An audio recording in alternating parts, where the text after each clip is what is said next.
Good morning, everyone, and happy Monday. If you're new here, welcome. I know I've picked up a couple of newbies. So I'm Michelle.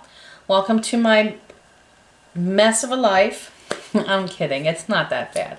So, and if you're one of my old subscribers, hi again. So, hey, I actually did something with my hair and my makeup this morning. Unlike a lot of my videos, when I start them in the morning, oh God, the way I've let you people see me.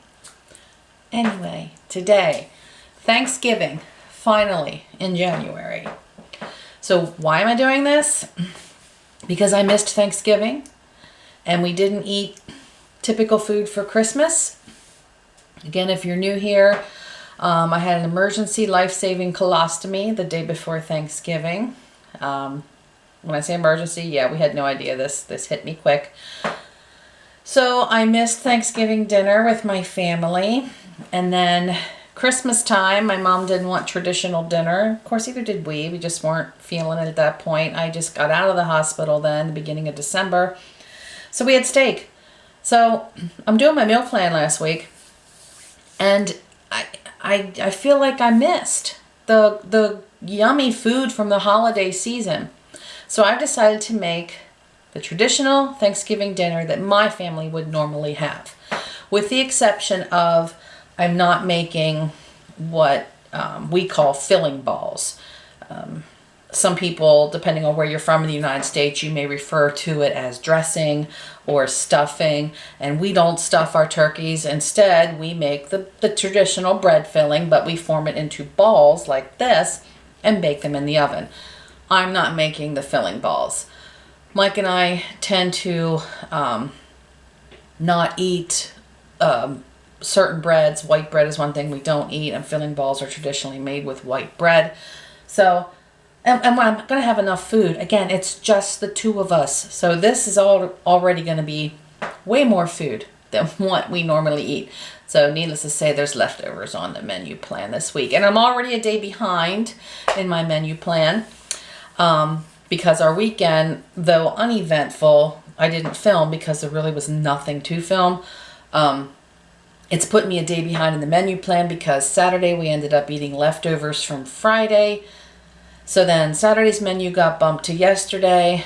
So I'm finally gonna cook my bird. So turkey, mashed potatoes, gravy, sweet potatoes, corn, lima beans, and coleslaw. That's what I'm gonna do today. So I'm gonna bring you along, show you how I do. Oh my goodness, I'm burping. Excuse me. Oh my God, Michelle.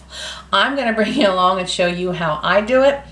There's multiple ways to make this food. This is just how I do it. But don't feel like this is the only way. This is the only right way to do things. You know, again, depending on where you live in this country, this food is made a multitude of ways. So I'm doing what is tradition to my family. So yeah, let's get started. All right, so I'm starting with a little butter ball. So Lil here is a little over 10.5 pounds. And what am I looking for? A pair of scissors. See, as usual, Michelle's unprepared. So I'm just gonna cut this open. I have the pan that it's going in over here, and I have garbage that I thawed it out in over here. So I'm just going to clean this little butter ball out. I need another knife. Oh, Michelle, I'm so sorry.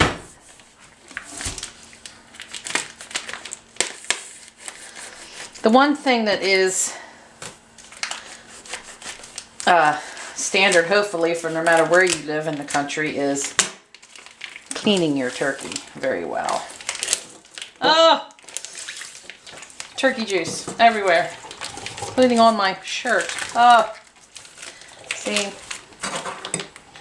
Oh, and this one looks like it comes with a gravy packet. Yeah, we're not going to use that.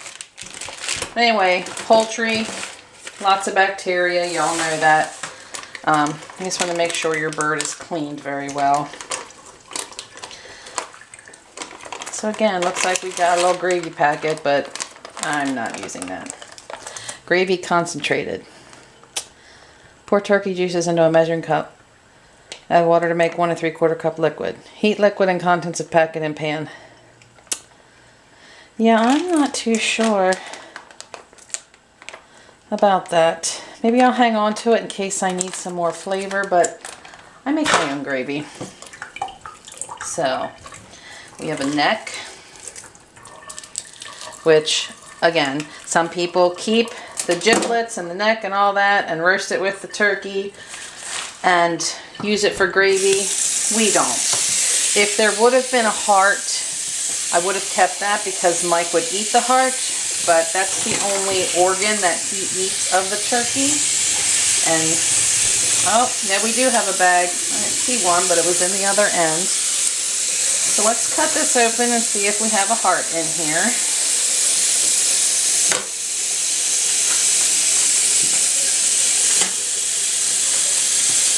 Alright, we got gizzard, we got liver, and we have liver. We have no heart. Which I've been finding that pretty regularly, that they take the heart out. If that's the heart, maybe that is the heart. Yeah, I'm not even going to cook that little piece till it roasts with the turkey. It's just going to fall apart. But I have noticed, like with chickens, they don't let the hearts in anymore. It's like they take them out and then they sell the chickens and gizzard, the chicken hearts and gizzards separately. So I'm just going to let water flow through both ends of the turkey. Warm water.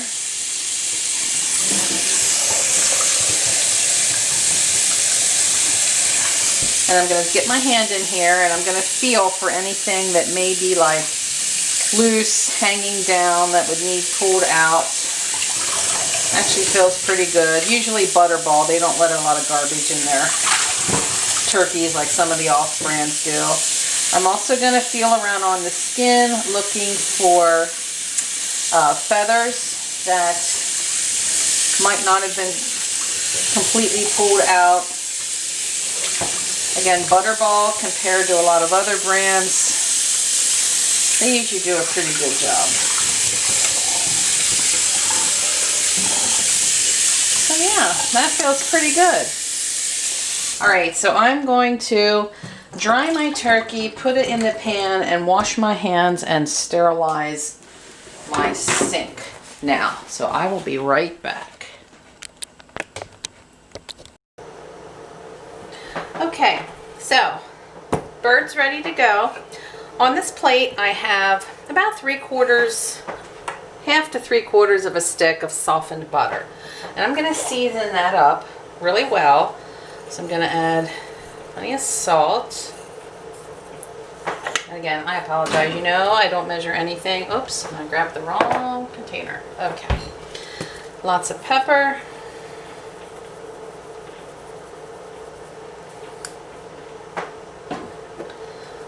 Poultry seasoning.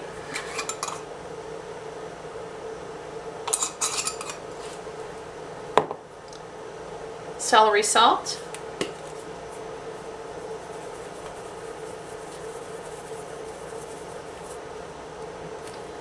And onion powder. Other things that I've done in the past is since we don't stuff our turkeys, I've put whole stalks of celery and an onion and put it in the cavity of the turkey. Normally I make a turkey that is over 20 pounds when I cook a Thanksgiving dinner. But again, this being so small, I'm not going to go that route. I'm just going to season up this butter and I'll show you what we do with it. So I'm just going to take the butter and mix it all around, just using my hands, soaking up all those seasonings.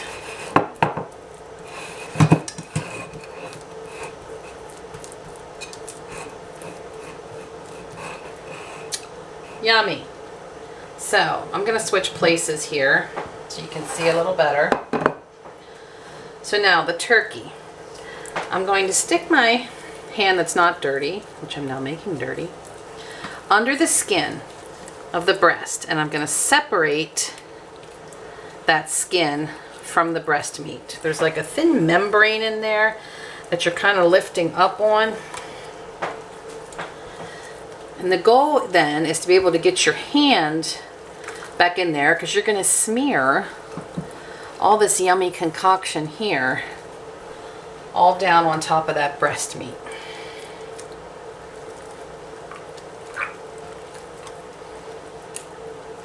I should have took my rings off before I did this, you know that?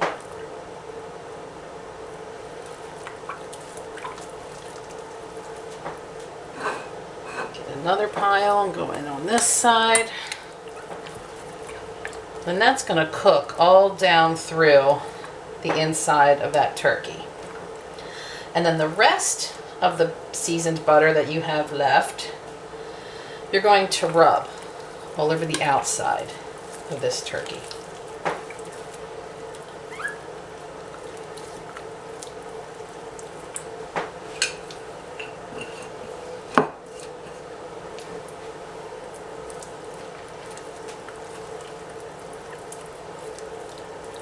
This is going to help your turkey brown up really nice. Don't be afraid to get your hands dirty. And while they are dirty, I'm going to tuck my legs back in so I can get down here and get some of this thigh meat. Now, I'm going to be adding some broth onto this, so getting down real far, it's not going to brown obviously, but I'm still going to get that butter down in there as much as I can.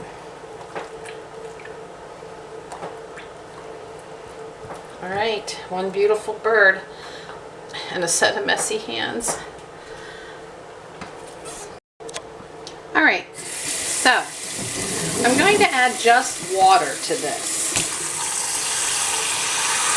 If I didn't have so much seasoning in there, I would probably use some turkey or chicken broth or add some bouillon. But again, I have enough seasoning in that butter that I don't think we're going to need it. And at the end, when I go to make my gravy with the broth from the turkey, I can add some bouillon there if I need it. So that's it. I'm going to cover this. I'm just going to cover it with foil. This is going in an oven that I'm going to set for 225. It's currently just before 11 o'clock. I'm going to let this slow roast. You know what? I'm going to do it at 275. I'm going to do it at 275, and I'm going to let this slow roast. We're probably not going to eat till about 4:30, 5 o'clock tonight. Alright, next on the list is coleslaw. I want to get that in the fridge before lunchtime so it has a couple hours for all the flavors to come together. Now I had this bag of tricolor coleslaw in the refrigerator from when I made shrimp tacos. So I'm going to use that for tonight's coleslaw. Normally I would shred my own cabbage and then just put carrots in it, and I would just use green cabbage, and I would shred it much finer. When I'm making traditional coleslaw, I do like mine, again, a much finer grate to it, but this will have to do tonight. I think that's plenty. So I'm going to put the cabbage aside and we're going to work on the dressing. So I'm using as a base mayonnaise.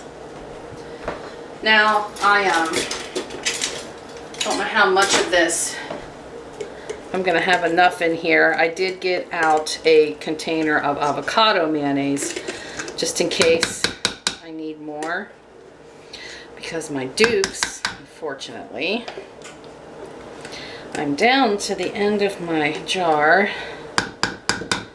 and this needs to go on my grocery list. I'm a southern girl trapped in the north for now. And I love me my Duke's mayonnaise. I think I am going to use just a little bit of the avocado mayonnaise and add to this. It definitely has a different taste. I think the avocado mayonnaise is a bit tangier. Kind of reminds me of a Miracle Whip, and I'm not a fan of Miracle Whip. I know this avocado oil mayonnaise is so much healthier than regular, but there are just some things that I don't like to sacrifice taste on. So to that, I'm going to add a touch of milk.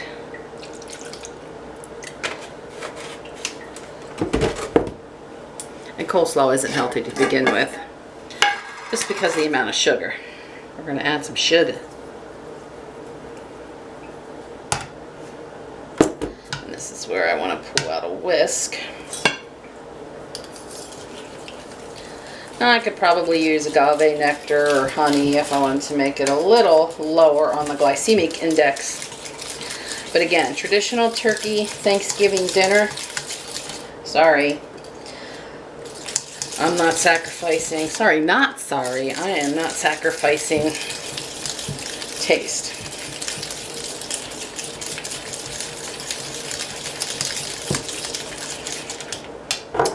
And a little bit of apple cider vinegar. Again, all this stuff is to taste. I don't measure. I taste as I go and adjust accordingly. So before I add my seasonings, I'm going to give this a taste.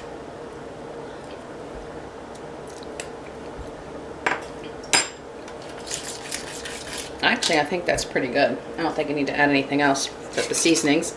So I'm using celery seed. And, of course, salt and pepper.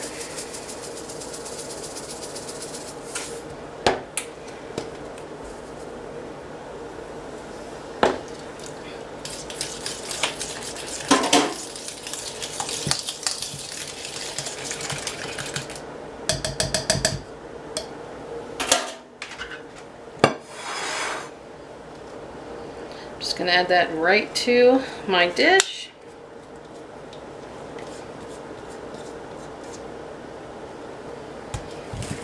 Give it a little bit of a stir, and that's going in the refrigerator until it's time to eat. Give all those flavors a chance to come together.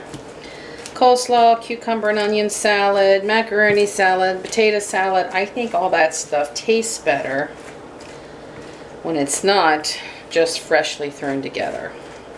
I like it sitting for several hours or a day, then it's come together perfectly. All right, off to the fridge. Okay, it's about 2:40, so this has been in for over 3 hours. It's not done yet. I just am taking a look at it to see how it's going, see how much broth I'm getting. It looks fabulous. But now I'm going to keep it back in the oven for another like 2 hours, but I'm going to keep the foil off now so I can start letting that skin crisp up a little bit. All right, it is time to get the rest of this meal going. So the biggest part of these big dinners is the timing on everything. You want everything to be done at the same time, obviously. Now I know there are plenty of tutorials out there that shows you how to make the bulk of your Thanksgiving dinner the day ahead. Then all you got to do is warm it up on the day of your dinner. That's fine too. Me, I'm just kind of old-fashioned, I guess, and I just want to eat it all fresh the day I make it. So my turkey is just about done. I have gone ahead and drained broth off of it, so that is just sitting here. I don't need to do my gravy quite yet. It's 3:30. We're going to eat between 4:30 and 5, so I got about an hour to an hour and a half to play with here. Now I know you guys are not morons, so I didn't show you chopping up my white potatoes and peeling them and washing them and putting them in water for mashed potatoes. I have my lima beans back here. They're not turned on yet. They're just sitting in water. And then up here in the microwave, I do have a little bit of yellow corn. Then that's how I'm going to cook it, is in the microwave. Again, nothing is turned on. The only thing I've currently turned on is this frying pan that I'm melting some butter in, and I'm going to add my sweet potatoes. I have just 2 big sweet potatoes cut, and they're cut like in the style of a steak fry, I guess you would call it. Again, there's no right or wrong way to do this. If you like your sweet potatoes cubed, then cube them. It's just that this is how Michael prefers it. So, they're in butter. I'm going to turn that up just a little bit.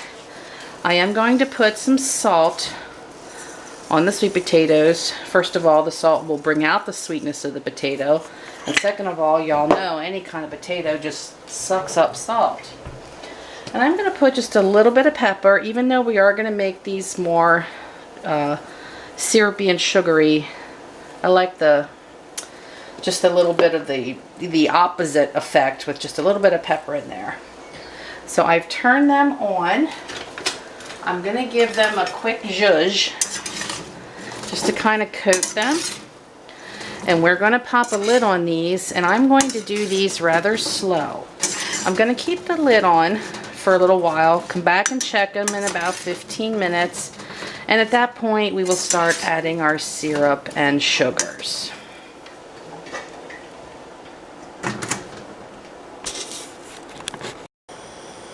Okay, I've turned my white potatoes on after the sweet potatoes were on for about 10 minutes. And now I'm going to start on the gravy. If I turn it on. So guys, don't let gravy intimidate you. It's not as hard as what some people think. So, the key to gravy, you don't want your broth super hot. When your broth is boiling hot, that's when you're going to get the lumps. You want it just a nice hot temperature, but you don't want it boiling. So I'm keeping it down to like a medium low. Now it's been sitting for a little bit, so I'm going to, whoa, I'm going to let that warm up. So here, what I have in this measuring cup, flour and water, super simple. I put in about a half cup of white flour, and I added enough water to got to be around 3/4 of a cup. And I just whisked it. Oh my God, why is that such a hard word? Whisked it. Some people use cornstarch. Some people use actual gravy flour. I just kick it back old school. I have flour. I'm not buying a bunch of extra product for something I rarely make. So, plain old flour and water. So I'm just going to, don't do this at home. Not quite hot enough yet. I'll be back. Alright, I think my broth is hot enough now. So, now it's just a matter of slowly whisking the flour and water mixture into your broth. Now I can already tell by looking at this, I'm thinking I'm going to have to add some bouillon. It doesn't look quite rich enough for me. Some people actually put yellow food coloring in their gravy. Do you know that? My in-laws do that. Like why would you add artificial food coloring? So bad for you. Not that this dinner is healthy to begin with, but dang, why make it worse?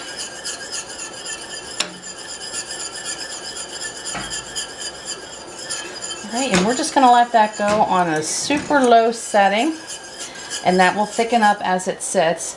And then all I do in the meantime is I taste it. I get a spoon, I taste it, and I adjust it according to the taste that I want. Sometimes it's just a matter of a little bit of bouillon. Sometimes it just needs a little salt. Sometimes I want a little celery salt in there. So just taste your gravy and adjust it to your own taste. And my potatoes back here are on high. And yes, I did salt my potatoes because as I said previously, potatoes love salt. Okay, my sweet potatoes are starting to get soft. So now I'm going to start adding my sugars. And I just use a combination of white sugar and brown sugar. Again, I'm sorry, I don't measure. So bad.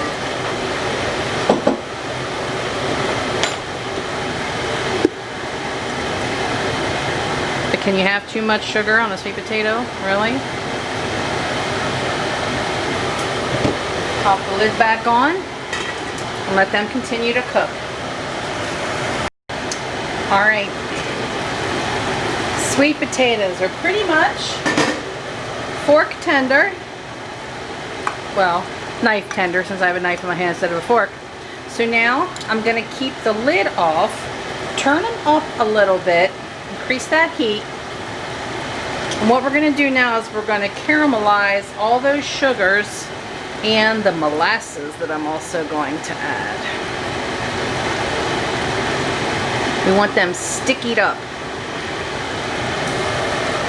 So again, just take your lid off, turn your heat up to medium, medium-high, and let those things cook away. My white potatoes are just about fork tender, so they'll soon be ready to mash. Gravy's ready to go. When I take those potatoes off, that's when I'm going to start my lima beans. And when my potatoes are just about done mixing, that's when I'm going to start my corn. In the meantime, where are you? Where am I? Oh, there I am. In the meantime, Michael should be home any minute, so he is in charge of carving turkey. So behind me, can you see over there? I have my mixer ready to go. And what I put in my potatoes is canned evaporated milk. Now you can use so many other things. People use half and half, they use heavy whipping cream. I like the evaporated milk. It's already room temperature, no need to heat it. I prefer that consistency and taste of the evaporated milk. Some people put cream cheese. Again, I'm born and raised in South Central Pennsylvania, so our cooking has quite the Pennsylvania Dutch influence, and that's just the way we do it. So I'm just going to keep cooking away here and wait on my honey to get home. I am like dying for this meal. Oh, you have no idea. Alright, my white potatoes are done. So another key in making a really good quality mashed potato is when you drain them, as soon as they're done, get them out of that water. Otherwise they become waterlogged. When you drain them, don't let them sit. You want to start mashing them while they are nice and hot.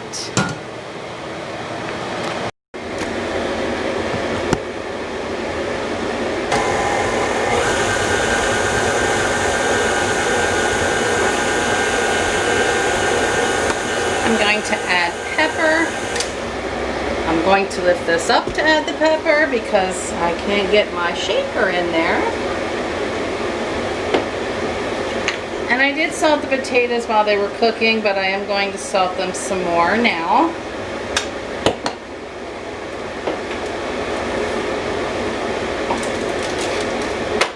And of course, butter.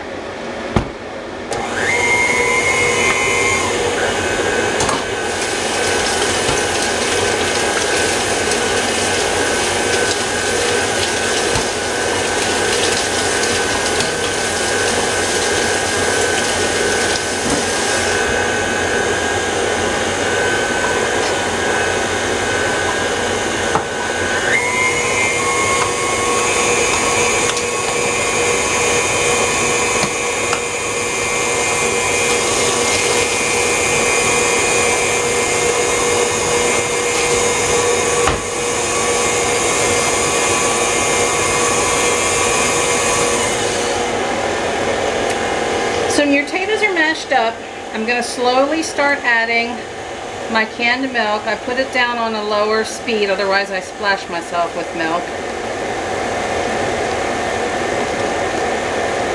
And now you're just mashing or whipping the potatoes up to your desired consistency.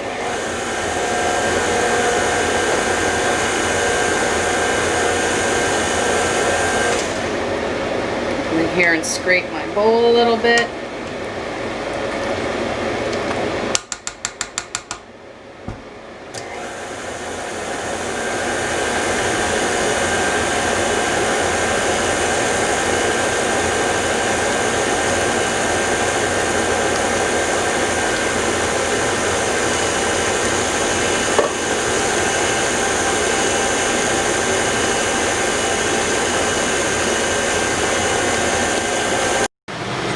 I apologize for that exhaust fan. It came on its own, which means I can't turn it off.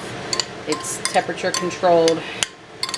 So sorry for that noise, but don't neglect your vegetables when it comes to seasonings.